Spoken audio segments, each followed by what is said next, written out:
కార్యక్రమం కేంద్ర ప్రభుత్వం రాష్ట్ర ప్రభుత్వం విపరీతంగా ప్రజల మీద భారాలు మోపుతా ఉన్నారు. ఇవాళ ప్రజానీకం చాలా ఇబ్బందులు పడుతూ ఉన్నారు.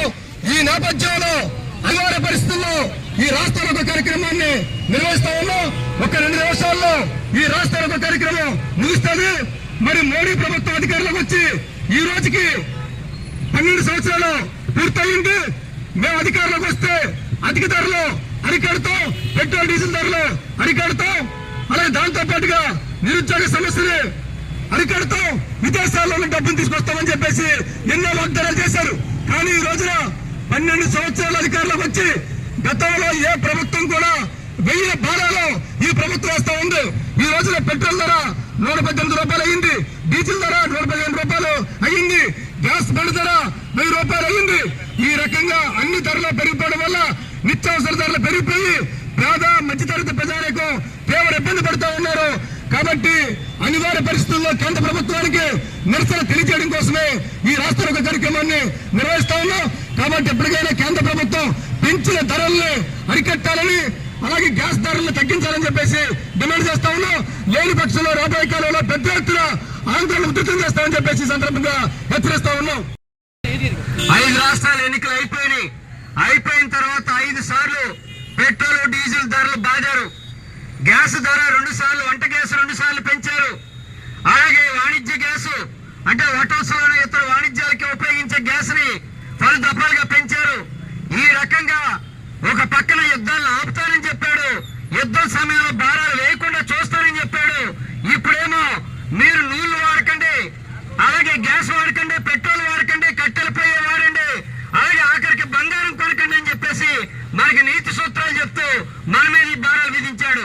రెండో ప్రక్కన 3 టన్నుల బంగారాన్ని, 3 లక్షల టన్నుల బంగారాన్ని విదేశాలకు అమ్మేశాడు. మనల్ని కొనద్దంటున్నాడు, మన పొదుపు చేయమంటున్నాడు, మన మీద ధరల భారాలు పెంచుతున్నాడు. కానీ ఆయన మాత్రం మన మీద భారాలు విధిస్తా ఉన్నాడు. ఏమిటి కారణం? పక్కన మనకి కృష్ణా గోదావరి బేస్ ఉంది, అక్కడ అపారమైన గ్యాస్ నిక్షేపాలు ఉన్నాయి. అవి మనకి 50% కేటాయిస్తే 100 రూపాయలకే గ్యాస్ సిలిండర్ ఇస్తానని చెప్పేసి కావూరు సాంబశివరావు గారు, కల్మూరు బాపరాజు గారు హామీ ఇచ్చారు. హామీ గాల్లో కలిసిపోయింది. కానీ మన భూమి కింద మాత్రం పెట్రోల్ డీజిల్ అంబానీ కంపెనీ వాళ్ళు అమ్మేసుకుంటున్నారు. అంతేకాదు ఇరాన్, రష్యా నుంచి తక్కువగా పెట్రోల్ ఇస్తామని చెప్తా ఉంటుంటే అమెరికా వాళ్ళు కొనొద్దని చెప్పిన ఫలితంగానే మోడీ గారు ట్రంప్ మాట అంటున్నారు, చంద్రబాబు నాయుడు గారు, పవన్ కళ్యాణ్ గారు మోడీ మాట అంటున్నారు. వీళ్ళు ఒకరి మాట ఒకరు వింటూ మనందరిని అడ్డు విరించి మన భారాలు విధిస్తా ఉన్నారు. ఇలాంటి సందర్భంలో ఇదేదో వామపక్షాల రాష్ట్రాలతో కాదు, ప్రజలందరి నిరసనగా భావించి రాబోయే కాలంలో మనందరూ గట్టిగా మాట్లాడాలి, నిలదించాలి, ప్రశ్నించాలని చెప్పి విజ్ఞప్తి చేస్తున్నారు. పెట్రోల్, గ్యాస్, డీజిల్ ధరలు అలాగే నిత్యావసర వస్తువులు కూడా మరి పెంచడం జరుగుతుంది. మరి దఫాలుగా ఈ కేంద్ర ప్రభుత్వం పెట్రోల్, డీజిల్, గ్యాస్ ధరలు పెంచడం దురదృష్టకరం. అలాగే అధిక ధరలు కూడా అరికట్టాలని, అలాగే ప్రజలందరూ కూడా ఈ కార్యక్రమం సహకరించాలని, అలాగే పెట్రోల్, డీజిల్ పెంచిన మరి ఛార్జీలను వెంటనే రద్దు చేయాలని సిబిఐగా ప్రధానంగా డిమాండ్ చేస్తున్నాను. సోదరులారా, ముందుగా విద్యుత్ ఛార్జీలు, గ్యాస్ ధరలు పెంచుకుంటూ పోతున్నారు. దీని మీద మన వామపక్షాలు ఈరోజు రాష్ట్రాలకు నిర్వహించడం జరిగింది. రాష్ట్ర వ్యాప్తంగా వామపక్ష పార్టీలన్నీ ఈరోజు ఈ రాష్ట్రాలకు కార్యక్రమాన్ని నిర్వహించడం జరిగింది. దీనికి ప్రజలు కూడా సహకరించాలని మా వామపక్షాలకి ప్రధానికంతా సహకరించి మీరు కూడా ఇబ్బందులు పడుతున్నారు. ఈ గ్యాస్, పెట్రోల్, నిత్యావసర ధరలు పెరిగిపోయి ప్రజలంతా చాలా ఇబ్బంది పడుతున్నారు. దాని మీద మీరు కూడా మా వామపక్షాలు సహకరించి దాని కారణాలు కేంద్ర రాష్ట్ర ప్రభుత్వాల కారణమని నేను చెప్పలేం.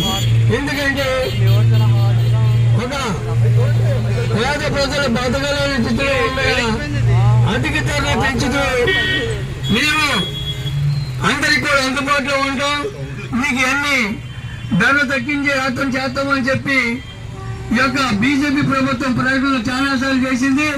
దానికి అనుగుణంగా ఏమీ చేయకుండా ఎక్కడో యుద్ధాలు జరిగితే ఇక్కడ ఆంధ్రప్రదేశ్ లో కూడా ఈ ఒత్తండి అని చెప్పి ధరలు పెంచుతూ ఇంకా ప్రభుత్వం చేసే విధానాలకి వ్యతిరేకంగా ఈ వామపక్షాలన్నీ ఏకమై నిర్ణయం తీసుకుంటూ మరి ఈ యొక్క అధిక ధరల అరికట్టడానికి చాలా ఇబ్బందిగా ఉన్నామని చెప్పి డిమాండ్ చేస్తూ ఈ వామపక్షాల ఐక్యతకి చాలా కుదరని చెప్తూ వామపక్షాల ఐక్యత